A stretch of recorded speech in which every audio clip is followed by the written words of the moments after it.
Ciao, Sherry. Hello, Siri. Buongiorno. Buongiorno.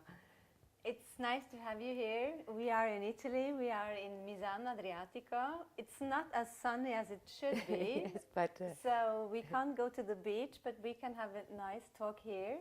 You're here because of the NIDA school, and you're giving 3 lectures.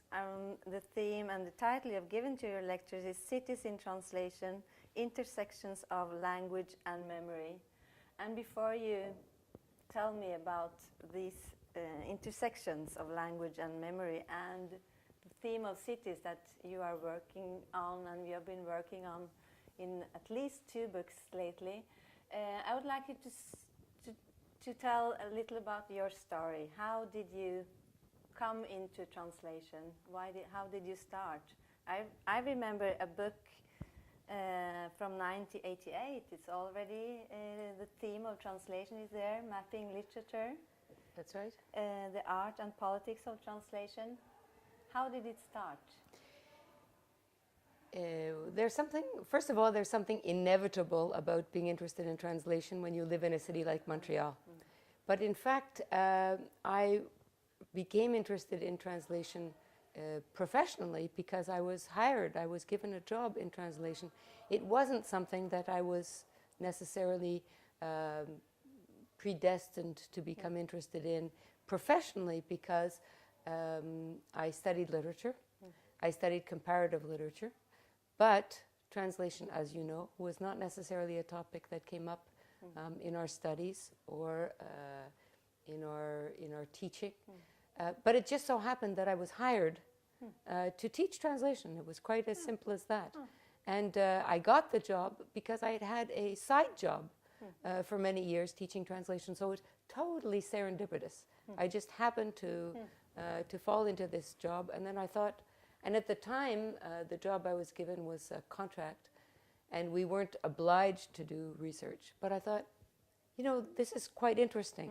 And in fact, I had just come back from Ecuador, and where I had spent some time with my family. We were young children at the time.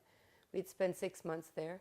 And when I was in Ecuador, I had learned about the Summer Institute of Linguistics, which I now know much more about because they're affiliated with the NIDA school. And I'd become interested even then in looking at some of the effects of translation. In Ecuador, it was a little bit dramatic because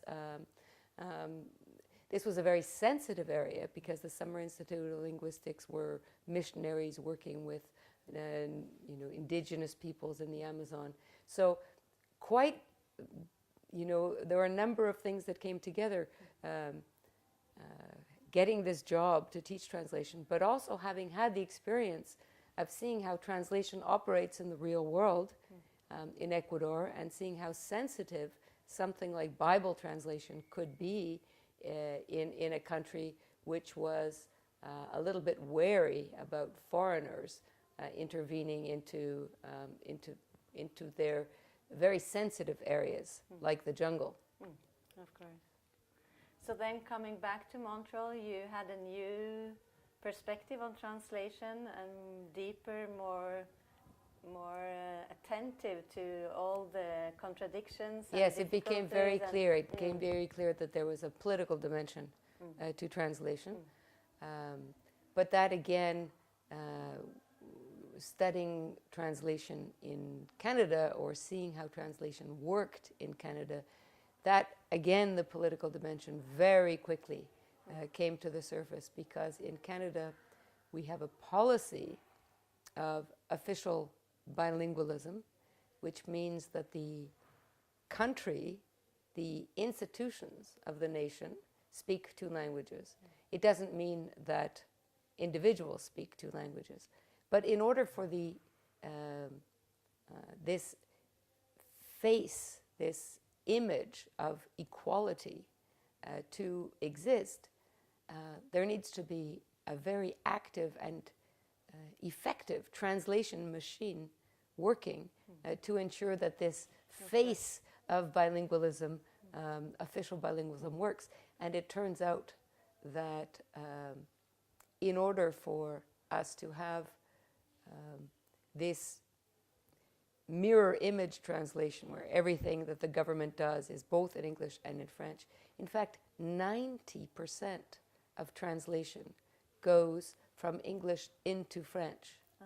So, in fact, there is no equality at all. The equality is an effect of translation, but the work of translation is, that's right, is entirely one-sided because the country, basically, the power of the country is in English.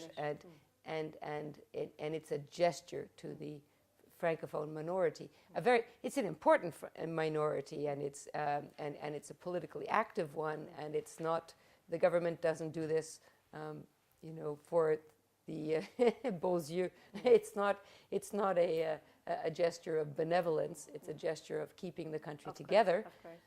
But it's sustained by this translation machine, which works, very strongly from English into French. So these inequalities became so obvious, and that it became clear to us who were looking at translation, who read the classics like Steiner, which was such an important book.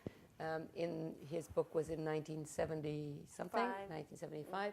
So I was working in the 80s, and that was basically the only.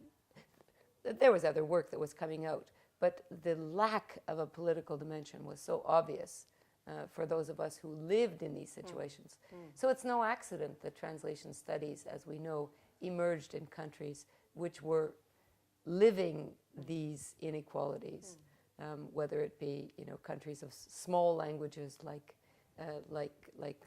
Dutch or the Belgians, or Israel or Canada, which were so sensitive to these disparities.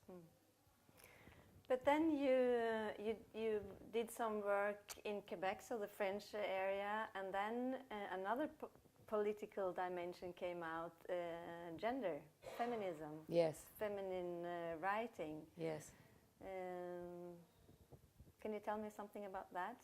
Yes. And of course, it resulted in this very important book for translation studies, the first important complete book on the connection between translation and gender in 96. But before that, you worked on these themes. Yes. Well, that was a very exciting time in the cultural politics of Quebec and English Canada. There's inevitably, I would say, a political dimension to literature in Quebec because there was an important nationalist movement in Quebec, and because there was a lot of tension between Quebec and English Canada. So even literature, especially literature, would have this political dimension. But then when feminist writing became strong, the political dimension turned from a strict kind of nationalism to a different kind of political dimension, promoting the subjectivity of women within Quebec, but at the same time creating very interesting cross links with English Canada in ways that other kinds of writing couldn't do. So it was a very exciting time to be involved with feminist writing, but also to see the really interesting connections that opened up in relation to gender and translation in particular. So the project began in this context of Canadian feminist writing, but then it is kind of exploded into all dimensions of feminist writing. And so even looking at something like Bible translation, which was... As you do in the book of yes, gender and translation. Which is something that normally I would perhaps... I had become interested in Bible translation for other reasons, but to look at feminist interventions into Bible translation was fascinating. And to look at historically, the history of women translators. I mean, there were so many aspects of translation that opened up by using the window of gender. It was very exciting. The window of gender you speak about in later books, in the two books on cities in translation, or on translation in the cities, and translation as a window, as a filter to look at what happens in multilingual, bilingual cities. What can you tell about that window? What did you find looking into that window? Yeah, I suppose you could say I became dissatisfied with the general idea of the multilingual city. All cities are multilingual. All cities have lots of languages in them. But what happens? You know, how do you really understand what's happening in the city? And I became aware that if you use translation as a way of looking at the way languages interact one with the other, you get a much finer instrument of analysis. So translation has direction, you know, who's translating where. Translation has strategies. How do languages come together? In what ways? And translation has intensities. You can talk about how intense, what the effects are. I use the distinction warm and cool. So translations that are cool, that really don't disturb anything, but then there are translations that make things happen. So it became a very interesting way of looking at the city. And it also became clear that despite the fact that there was so much writing on the city became such a hot topic starting in the 1980s. So many books, fascinating books about cities in Europe, about cities, and mainly around questions of democracy, shared space, public space. But in these great classics that had, in these very important books that had been written about the city, there was almost nothing about language. Almost nothing. I mean, spectacularly nothing. So I felt that there was a void there, and that by studying the city through translation, you'd learn a lot about translation, but you'd also learn a lot about the city. And yes, the city, yes. So my work on the city really comes out of, as so much does, out of my own experience in Montreal. And it seems to me, looking at your this history of your books, you're getting more and more closer to something that you're telling more and more about yourself. You are more present, of course, very present in Montreal, and you tell your stories. You start by telling your stories, your personal stories, your family stories. And maybe also you don't do it so clearly on gender, but I mean, how much autobiography or biography or yourself is it in your writing? Is it right that you are closer to yourself in a way in your writing? I think that the Montreal book was certainly the one that was closest to me, because it came so much out of my own experience. Even the perceptions of understanding the city, it all began in a certain way, because I never would have thought about writing about my city. But it all began because I started to write about my neighborhood, not about I kind of hadn't thought about the city as a whole, but my neighborhood. And I became aware of the fact that the neighborhood I was living in, at the time in the 80s and the 90s, the political discourse in Quebec was very, very polarized. The tension between francophones and anglophones was very strong. And I tried not to speak English, because I tried to make myself into a francophone, because that was a more progressive, that was the more progressive side. And so I really felt I didn't want to have anything to do with the English-speaking community in Montreal. But I realized that the neighborhood I was living in was incredibly mixed, and that on the street, you'd hear all languages, and you'd hear them in different combinations, and you'd hear a lot of code switching, and there were a lot of immigrants. But so I became very attuned to my neighborhood and realized that what was happening in my neighborhood was totally different from the official discourse about what was happening in Quebec.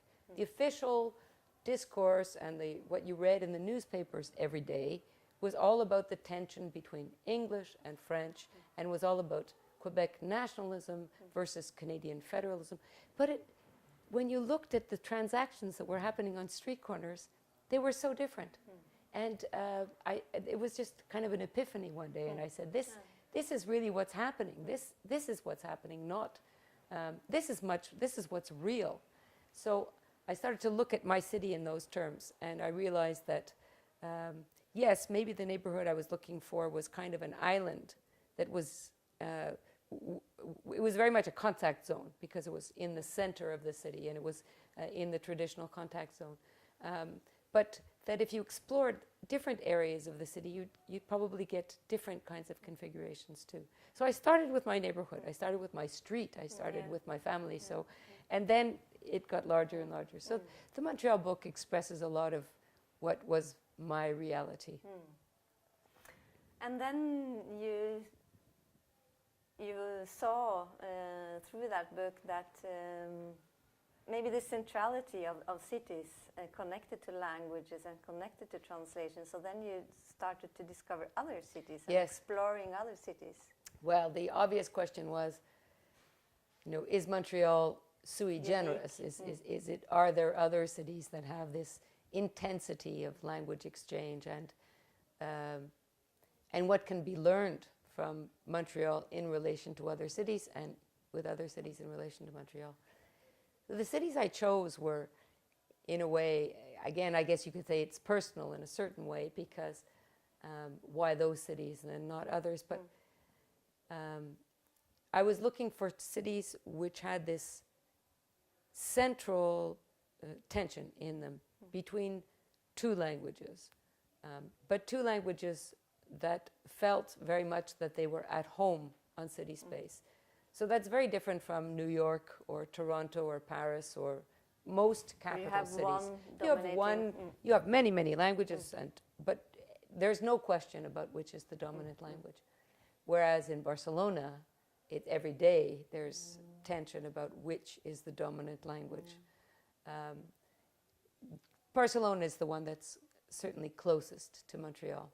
But Trieste has, to me, it's a city that I'll never finish exploring the interest of Trieste, because it's because of its position, because it's a beautiful city, because it's a fascinating city, but also because it gave birth to such an interesting literature. Oh yes, it did. And there these novels, not only Italo Svevo, which is of course the most important, not only James Joyce, but Umberto Saba and Gianni Stuparic and all the it's such an interesting. And Magris today. And Claudio Magris, of course. It's just unending. So I was very glad to have the opportunity to work on Trieste and to try to understand the relations between what is a much more complex situation in a certain way than Montreal, that is the kind of residual effects of German, or the experience of living with German during the Habsburg times. But it was quite different. What the experience of German in Trieste was quite different from, let's say, other Habsburg cities, and that's something that I'm exploring now. A city like Czernowitz, which is also a small city which spawned a very important literary community, where German was also the language, but German was really the language of literature, as opposed to the languages of the environment, which were Romanian and Ukrainian and Yiddish. But similarly, they were Habsburg cities that had... So Trieste was different in the sense that German never imposed itself. It never, though the Austrians tried, they tried very hard to make German official and to make German work in Trieste, but it never did, because it remained an Italian city. But so German was there. The architecture, though, is very German, very Habsburg. That's right. And the food still is different.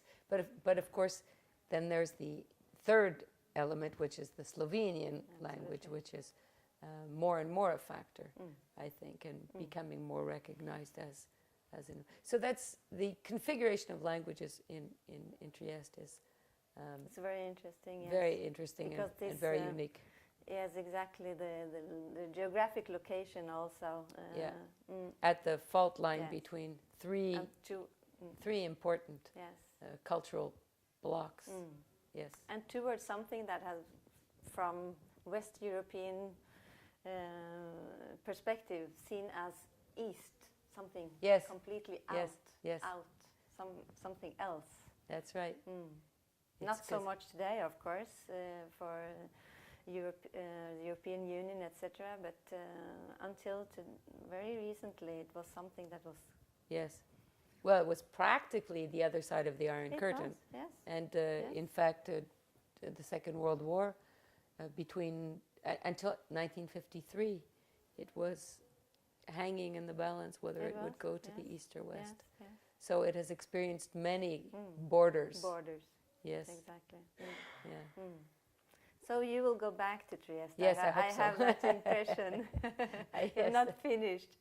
Yeah. But you went far too. You went to another completely different situation, Calcutta. Yes. So that was interesting because I had been going to India for several years, but the city I knew best was Bangalore, and because that's where I had lived. I lived there for 6 months at one point, and I knew some other cities, but I started going to Calcutta, or Kolkata as it's known today, and realized that what had happened in Kolkata during the period of the Bengali Renaissance, which is practically a century, but let's say from 1860 to 1915, was this enormous cultural shift which had taken place across the city, and that you could study very much Calcutta as a city that had experienced translational shifts, and this is also really fascinating history.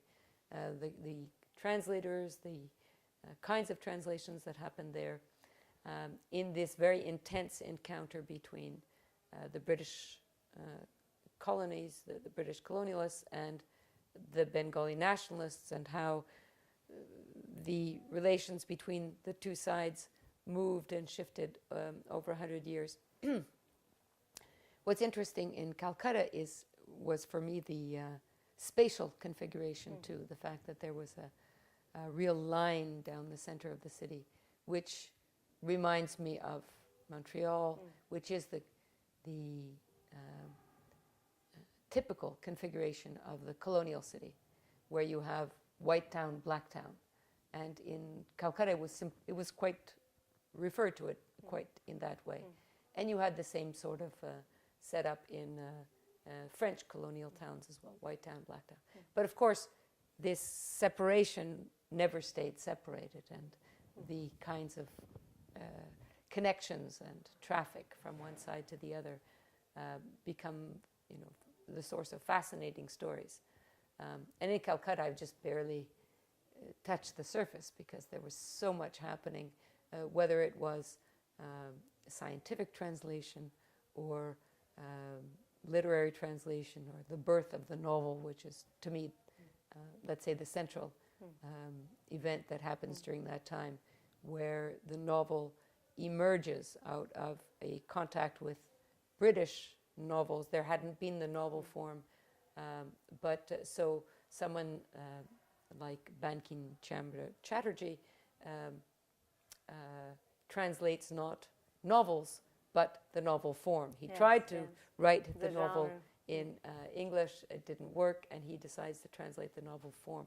So that kind of translational shift on the terrain of the city is absolutely very interesting, fascinating, and hasn't been, although that literary history is known, the fact of placing it on the terrain of the city, of looking at symbolic sites, of exploring where people were, where they lived, for instance, where they lived the character that I found absolutely fascinating was this Reverend Long, this this Irish missionary who had spent 30 years in Calcutta. Just an amazing man. He was an intellectual. He founded many academic societies, and he, at one point in his life, after his wife died, he moved to the center of Calcutta to live, to share a house with an Indian minister. And that seemed so symbolic to me, so important that he had actually moved house, so that he no longer lived in that white part of town, but he lived in the, in that mixed part of town. That was so, it spoke so eloquently of his work as a translator as well. That's what he did as a translator too. So physically and subjectively he Yes, translated. That's right, and he translated himself. Himself, Yes. Into the center of the city. Yes. Very interesting.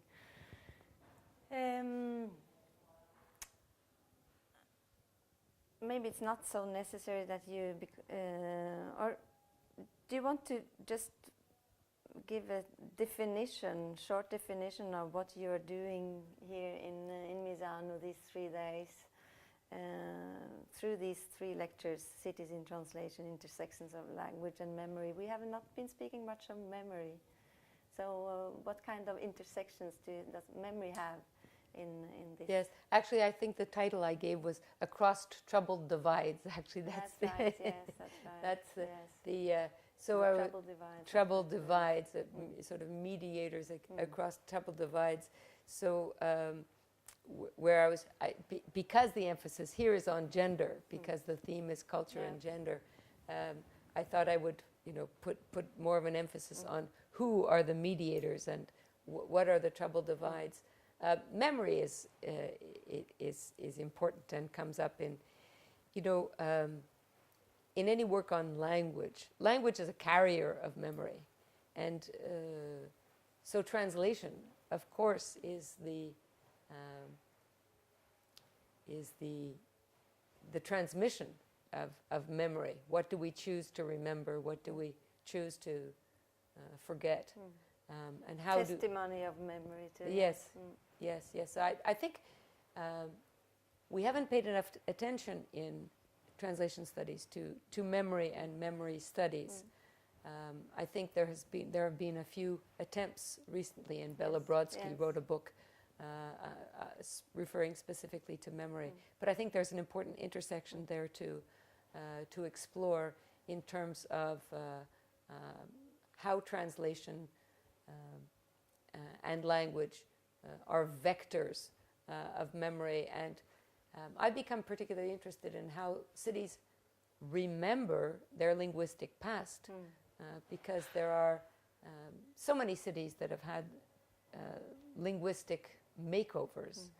It's quite fascinating, especially in Central Europe, where cities were subjected to, Central Europe, but also the cities of the Levant, a city like Thessaloniki, which up till 1912 hardly had any Greek in it, and after 1912 became a Greek-speaking city. Or Vilnius, which was a city that had had no Lithuanians until after the Second World War, and now it's a Lithuanian city.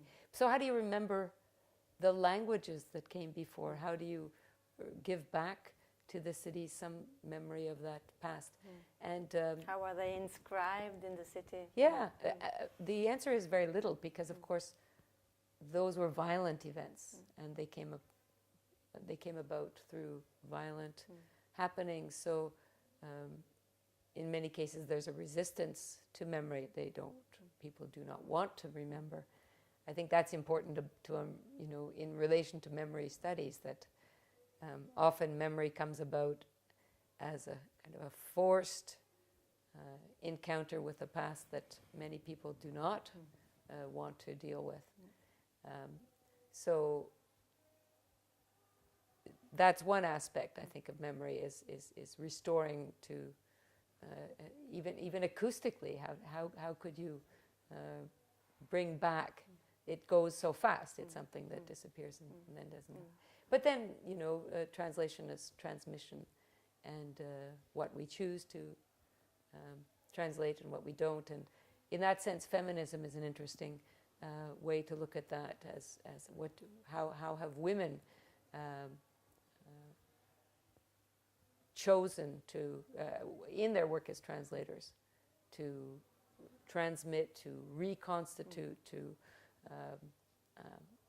the historical role of women translators as their implication in certain kinds of political causes like anti-slavery, and all that is interesting to bring into the area of memory studies. Yes. You were saying that in translation studies it has been paid too little attention to memory. Translation, our journal, we are going to have a special issue guest edited by Bella Brodsky and Christina de Maria on memory. So I'll hope that we'll feel at least a part of that void. No, that's really important. Yes. In conclusion, are there other things that you would wish that you are waiting for, that you would like to explore, that you think would be necessary to explore? What the future for translation studies? Where should it go? What should be done?